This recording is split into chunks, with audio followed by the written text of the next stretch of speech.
What's up mga ka-Big Bites? Nico nagkamali na naman, pinagbigyan ulit Lakers.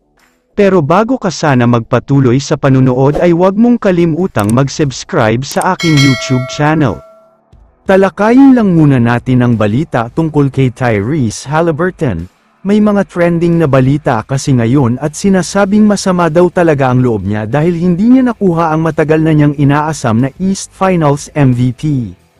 With no disrespect daw sa kakampi niya na si Pascal Siakam, pero naniniwala si Haliburton na siya daw talaga dapat ang itinanghal na MVP, dahil kung wala ang mga clutch buckets niya ay hindi naman mananalo ang Pacers. Kaya naman nawala na daw ang motivation niya sa paparating na NBA Final Series nila kontra sa OKC, dahil kung hindi niya nakuha ang Eastern Conference Finals MVP, siguradong ipagkakait rin daw sa kanya ang Finals MVP Award. Samantala, lumipat na tayo sa balita tungkol kay Nico Harrison, isa siya sa pinaka-controversial person sa NBA, dahil alam naman nating lahat na siya ang may pasimuno kung bakit nangyari ang biggest trade ngayong NBA season. Madaming Dallas fans pa din ang hindi matanggap na wala na si Luka Doncic sa team nila. Nabawasan nga ng husto ang mga diehard fans na supporters nila. Mas gusto daw kasi nila si Luka kesa sa injury-prone na si AD. Kaya ayon mismo kay Nico Harrison, pagbibigyan daw niya ang request ng mga fans at pakikinggan ang hinaing ng mga ito.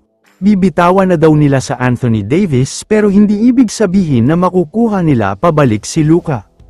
Pero mukhang matutuwa daw ang mga Dallas fans dahil halos kasing pogi ni Luka ang makukuha nila. Ito nga ay walang iba kundi si Austin Reeves, at ang mas mabigat pa dito ay may kasama pang 5 future first round pick.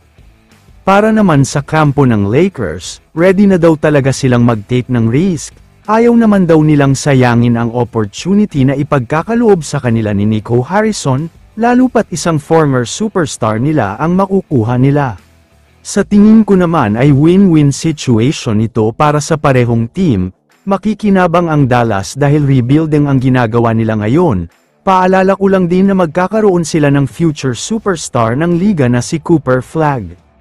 Para sa Lakers naman, makikinabang din talaga sila ng husto dito dahil magkakaroon na sila ng dagdag bigman.